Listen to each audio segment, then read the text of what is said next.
Darklings! So today I wanted to talk about a point of recent interest or study, which is I have jumped on the Anne Rice Vampire Chronicles bandwagon, and it's not that I just recently did this, it's more something I kind of started doing about 3 or 4 years ago, and it's just sort of escalated.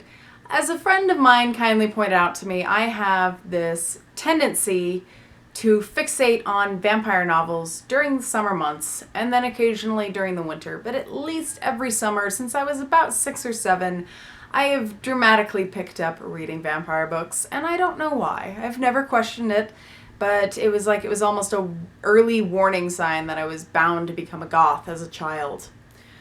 So, for those of you who are not overly familiar with the books, the 3 that you really need to worry about would be these. So, as I cannot, for the life of me, get them all to sit properly. There we go. Interview with the Vampire, Vampire Lestat, and Queen of the Damned. So these are kind of the big 3, and then there's also a couple more entertaining adventures of Lestat being a brat. My favorite brat. And if you care to, for those who liked Interview with the Vampire, you can read Claudia's story, which is a graphic novel that's rather beautifully illustrated. I ended up being quite fond of it. It's a quick little read, and it's not that it's bringing anything new to the table precisely, but definitely very, very interesting. So pretty much the basic rundown of the Vampire Chronicles is in Interview with the Vampire. It's told from Louis Pointeloc's point of view as he meets a young reporter named Daniel in the mid-70s in San Francisco and decides to relate his story. The Vampire Lestat is Lestat kind of defending his case, going into his background story from his point of view, with a little bit of a nod to Louis at the end, and basically how he became a rock musician, because why the fuck wouldn't you in the mid-80s? And then Queen of the Damned is the rising of Queen Akasha, the basis of all vampire life, and the hell that she wreaks courtesy of Lestat wanting to be a rock star, amongst other things. So I'm sure a very large portion of the Gothic community is very much aware of both the films Interview with the Vampire and Queen of the Damned. As someone who did really like the book Interview with the Vampire and really like the book Queen of the Damned and the book of the Vampire Lestat, which those latter 2 books are somewhat mashed awkwardly into Queen of the Damned, I would consider Interview with the Vampire to be a pretty good, solid film. It's not just because I'm biased in that I like Neil Jordan films, but it does have a lot of the vital stuff there. I do have a few main issues. Number 1 mostly being Armand, because in the book Armand is supposed to have a cherubic face and be about 15 or 16 when he was turned. So he's clearly not Antonio Banderas. Other than that, that's my biggest pet peeve with that film.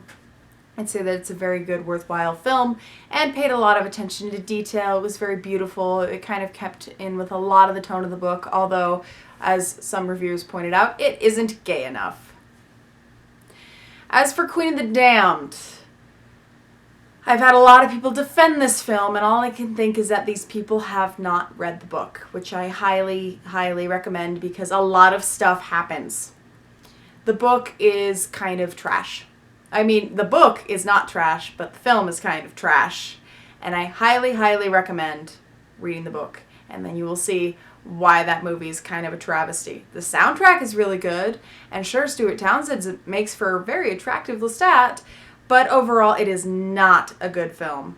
I do find it very entertaining. I've watched it many, many times, but it's not what I would call a good film.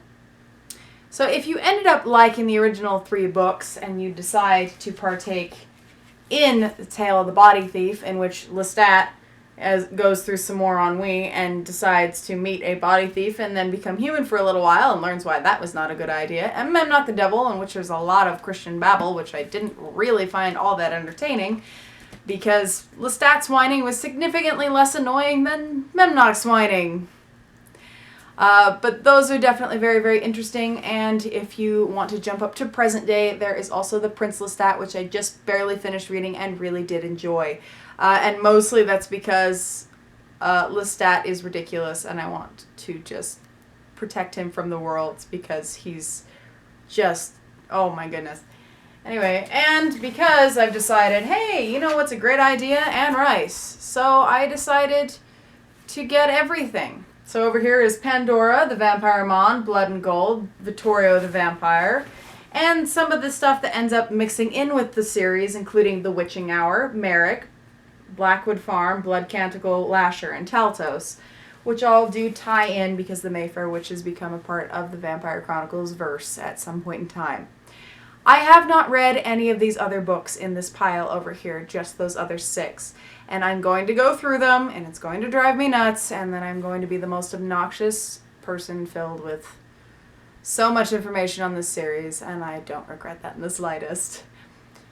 So pretty much the main reason why I even bothered to think of doing this video is that I've had a lot of people kind of asking me a lot of questions in relation to books. And I did have somebody say on a bibliophile video, she's like, do you ever find that reading isn't worth it or a waste of time, or do you ever get bored of it? And the thing is, I really, really don't. It opens up new worlds. I find it to be an incredibly stimulating experience. I really do enjoy reading. And a lot of times when I do go into big reading binges, it's in response to my inability to write or an impatience with myself that I'm not writing, and it kind of gives me new ideas for when the opportunity to write does come back. And I think it's very, very important to be passionate about things, and you can learn things, and it's always good to improve your vocabulary so that you can be well spoken. The only reason why I can even babble like this in a semi-coherent manner is because I spent a lot of time reading, and sometimes reading out loud to other people when I was younger. And so because of that, I kind of got good at being able to have something resembling cadence and speech type of mentality, although me giving a speech in front of an actual group of people does not pan out for shit. Anyway, I know this is kind of an odd little video dedicated to a very special series that is very involved in the Gothic obsessive canon, but everybody should read these books. If you consider yourself of the Gothic variety, I really do suggest it, because join us so that we can all love and make fun of and roll our eyes at Lestat. Till next time, Darklings.